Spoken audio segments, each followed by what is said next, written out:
This is Tom Biernacki, and do you have top of the foot pain? Did you ever consider nerve pain being on top of your foot? It's possible. We see it all the time. So those tendons could get sore. The bone could get sore. So what happens is the bone right here has all these tendons and nerves running over it, and then you have tight shoelaces, you have this foot moving and twisting. Those nerves could really get irritated. So if the top of your arch or your arch is hurting, it could be the nerves combined with the tendons, and we're gonna go over how to fix all that. We're gonna go over diagnosis, when to see a podiatrist, when is it dangerous, home remedies, stretches, massages, creams and stuff you can put on it. We're gonna give you the works, but first, I could use a hand from you. So there's a lot of anatomy here. There's two major nerves on top of the foot. So you have your deep peroneal nerve right here between the big toe and the second toe, and you have your superficial peroneal nerve kind of coming down the ankle and the top of the foot right there. And you have two major tendon groups that I see. On the inside of the ankle right here is your tibialis anterior, and on top right here, you have your extensor digitorum longus tendon. So all four of those could get irritated. So what happens is the tibialis anterior tendon works by trying to lift your arch and by doing a couple other things. But when your arch collapses, it squeezes everything on the top of your foot. And what that can do is arthritis, extensor tendonitis, and nerve compression. And then on top of that, you're probably putting your shoelaces and tight shoes and walking around all day. That could take weeks or months to get better. But there's always a disclaimer, see your podiatrist first, because when people come in, sometimes you notice things like cysts. Sometimes people had an injury where they landed like this and the middle of their foot bent. That's the NFL fantasy football famous Liz Frank injury that knocks out running backs every single year. That's a common injury that we see too. So you want to go to your podiatrist. If something's not getting better, and I always put that as a disclaimer, come get an x-ray, come get evaluated, come get an ultrasound. So the key for pain relief is get some ice. So in this example, I use some ice bottles. It's your entire foot. If your plantar fascia is tight, then the top of the foot's going to be tight. If your calf muscle's tight, then the top of the foot's going to be tight most likely. So frozen ice bottle or frozen ice ball you can use on your foot, your ankle, your calf. Loosen all that up. Same thing with massage balls. These are like $1. You can get them at a dollar store. Just put your body weight onto it. It shouldn't hurt. You don't have to create pain. Just gently massage until it loosens up over a minute or two. So same thing with a massage roller stick. This is one of my favorites. $7 online. I see it right now. One of the best ways to compensate initially before the stretching and the exercises kick in is to get a good pair of shoes.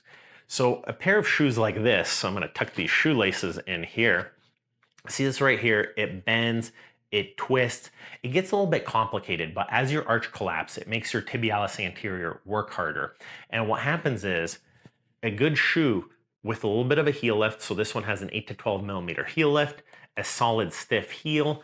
If that shoe doesn't help, then maybe look at this. This is really cushioned, a decent heel lift right here, with a lot of lift in the front.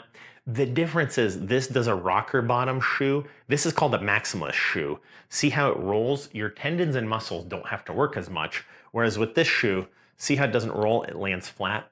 That's kind of the minimalist shoe debate. If you're a young, healthy person with no damage and no pain, you want your muscles working out, but if you're sore and everything hurts, you want more of a shoe like this to protect you and to help you run. And there's a reason that all the professional marathon runners now are wearing shoes closer to this rather than shoes closer to this. The minimalist shoe can help the right person, but not every person. Check below, we give our favorite shoes. So the next thing is watch this. With gravity, see how the foot collapses? This crunches all these bones up here. It makes the tendons work harder. As it collapses the arch, the tibialis anterior gets swollen, the bones compress, it creates a lot of swelling, and the nerves up here get irritated. As those nerves get irritated, now your laces press. So see, as I push down right there, that actually causes a lot of compression and irritation. So it's irritating the nerves and the tendons from underneath. Whereas on the other hand, watch this, we've got an orthotic. Look at, I'm pushing down, it's not collapsing. Right here, it's not collapsing. It's kind of like an optical illusion, but it's a real foot model, you know? I paid like 200 bucks for this thing. So it's supposed to simulate reality a little bit. I promise it's not a optical illusion here, but an orthotic really helps. That combined with a good shoe can really make a difference. So You don't have to go with an expensive custom orthotic, even though they're kind of like a Ferrari compared to like a used car. What you want to do is you want to try a car first, see if you like it, then work your way up to a Ferrari if you need it. The next thing you want to do too is look at how tight these laces are right here. A lot of the times people wear tight laces. You don't need to wear tight laces unless you're playing basketball or something. Loosen them up a little bit. You can even skip the lace holes. There's a lot of great videos online, but loosen up your laces, take some pressure off there. An ankle brace can work really well. As it holds your foot from flattening out, that can take some pressure off the nerves. These are compression ankle braces. Check below for some of our favorites. It can get the swelling down.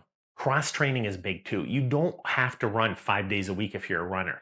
Or if you're working a labor job, maybe get some changes and restrictions. See if you can sit in a chair. Come see your podiatrist. We write letters for people all the time for modified activity, and workplaces are very helpful, especially now when there's a shortage of workers. They don't want you getting hurt and missing time because that's the reality. That's what happens. And cross training means sitting down, swimming, weightlifting, riding a bike. It's not running 5 days a week if running is what's causing your foot pain. Think outside the box and let your tendons and nerves heal. Stretching and exercising can really help that nerve pain cool down too. So check below. We can help out with a lot of this stuff as well. And then use a towel to stretch, or if you can touch your toes, use your hands. If you can use gravity, but the massage roller stick, the foam rollers, all these things can help your stiff muscles loosen up in the morning, especially if you're a heavy duty worker or an athlete. That can really help. And then you stretch, 15 to 30 seconds at a time. I love using gravity. So see right there, you can bend at the knees slightly a little bit, stretch out your hamstrings, stretch out your calf muscles. There's a million different stretches to do. And there's a lot of great videos, including some of my own right here, that help you stretch your calf muscle, your hamstring, your glutes.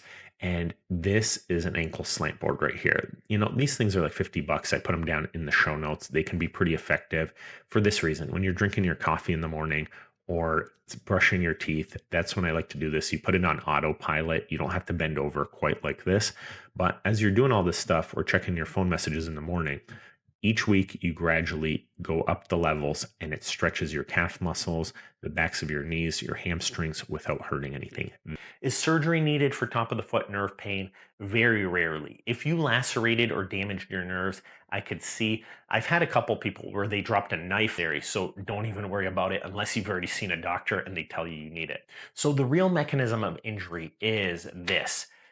If your calf muscle and your hamstring and the back of your knee are tight, look at the tendons up here have to work hard to lift your foot.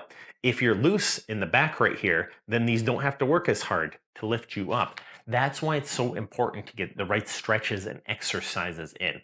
So this is something called ankle joint equinus. Hey, guess what? We have a phenomenal book. I believe this is the premier book on chronic nerve pain and peripheral neuropathy pain on the planet. I've put years of work seeing tens of thousands of peripheral neuropathy patients, working with some of the best diabetic endocrinologists, the best doctors, the best neurologists, in building out this book. For you, my viewers, we have a discount code available.